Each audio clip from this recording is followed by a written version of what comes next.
Hello everyone, ये video real story पर मबनी है। इस वीडियो में नबी अकरम सल्लल्लाहु अलैहि वसल्लम के ताइफ के सफ़र में आने वाली परेशानी और तकलीफ़ों के बारे में जानेंगे और इन तकलीफ़ों के बावजूद नबी अकरम सल्लल्लाहु अलैहि वसल्लम का क्या अमल था। चलिए बिना देर किए वीडियो शुरू करते हैं।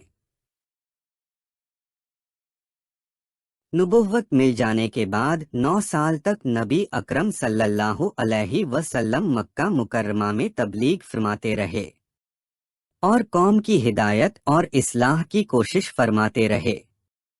लेकिन थोड़ी सी जमात के अलावा जो मुसलमान हो गई थी और थोड़े से ऐसे लोगों के अलावा जो बावजूद मुसलमान न होने के आपकी मदद करते थे। अक्सर कुफ्फारे मक्का आपको और आपके सहाबा रज़ी अल्लाह ताला अन्हु को हर तरह की तकलीफें पहुंचाते थे, मजाक उड़ाते थे और जो हो सकता था उससे दरगुजर न करते थे। हुजूर अकरम सल्लल्लाहु अलैहि वसल्लम के चचा अबू तालिब भी उन्हीं नेक दिल लोगों में थे जो बावजूद मुसलमान न होने के हुजूर अकरम सल्लल्लाहु अलैहि वसल्लम की हर किस्म की मदद फरमाते थे। 10वें साल में जब अबू तालिब का भी इंतकाल हो गया तो काफिरों को और भी हर तरह खुले मुहार इस्लाम से रोकने और मुसलमानों को तकलीफ पहुंचाने का मौका मिला। हुजूर अकरम सल्लल्लाहु अलैहि वसल्लम इस ख्याल से ताइफ तशरीफ ले गए कि वहां कबीला सकीफ की बड़ी जमात है। अगर वह कबीला मुसलमान हो जाए तो मुसलमानों को इन तकलीफों से निजात मिले और दीन के फैलने की बुनियाद पड़ जाए। वहां पहुंचकर कबीले के 3 सरदारों से, जो बड़े दर्जे के समझे जाते थे, गुफ्तगू फरमाई और अल्लाह के दीन की तरफ बुलाया और अल्लाह के रसूल की यानी अपनी मदद की तरफ मुतवज्जह किया। मगर उन लोगों ने बजाय इसके कि दीन की बात को कबूल करते या कम से कम अरब की मशहूर मेहमान नवाजी के लिहाज से एक नौवारिद मेहमान की खातिर मुदारात करने से साफ जवाब दे दिया और निहायत बेरुखी और बद अखलाकी से पेश आए। उन लोगों ने ये भी गवारा न किया कि आप यहाँ क़ियाम फरमा लें। जिन लोगों को सरदार समझकर ये बात की थी कि शरीफ होंगे और मुहज्जब गुफ्तगू करेंगे, उनमें से एक शख्स बोला कि ओहो, आपको ही अल्लाह ने नबी बनाकर भेजा है। दूसरा बोला कि अल्लाह को तुम्हारे सिवा कोई और मिलता ही नहीं था जिसको रसूल बनाकर भेजते। तीसरे ने कहा, मैं तुझसे बात नहीं करना चाहता, इसलिए कि अगर तू वाकई नबी है जैसा कि दावा है तो तेरी बात से इनकार कर देना मुसीबत से खाली नहीं। अगर झूठ है तो मैं ऐसे शख्स से बात नहीं करना चाहता।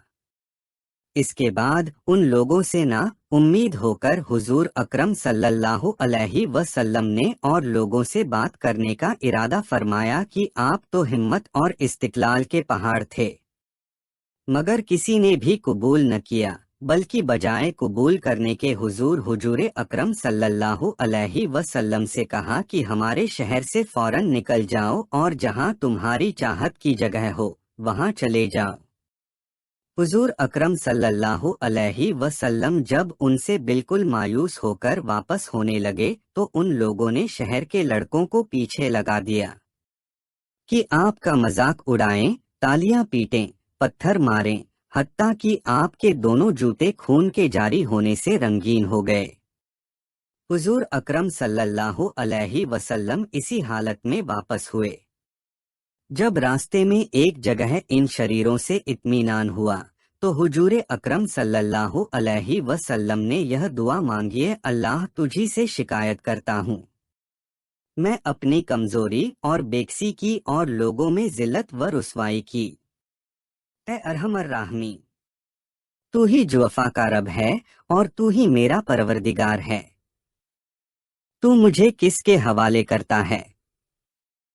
किसी अजनबी बेगाने के जो मुझे देखकर तुरशरू होता है और मुंह चिढ़ाता है, या कि किसी दुश्मन के जिसको तूने मुझ पर काबू दे दिया।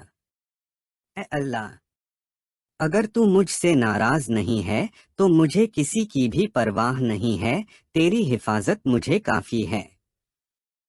میں تیرے چہرے کے اس نور کے طفیل جس سے تمام اندھیریاں روشن ہو گئیں اور جس سے دنیا اور آخرت کے سارے کام درست ہو جاتے ہیں، اس بات سے پناہ مانگتا ہوں کہ مجھ پر تیرا غصہ ہو یا تو مجھ سے ناراض ہو، تیری ناراضگی کا اس وقت تک دور کرنا ضروری ہے جب تک تو راضی نہ ہو۔ نہ تیرے سوا کوئی طاقت ہے، نہ قوت۔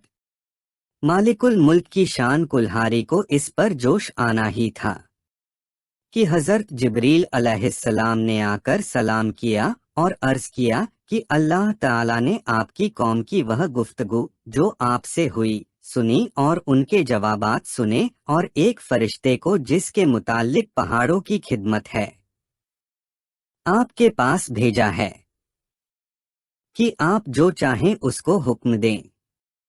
اس کے بعد اس فرشتے نے سلام کیا اور عرض کیا کہ جو ارشاد ہو میں اس کی تعمیل کروں۔ اگر ارشاد ہو تو دونوں جانب کے پہاڑوں کو ملا دوں جس سے یہ سب درمیان میں کچل جائیں، یا اور جو سزا آپ تجویز فرمائیں۔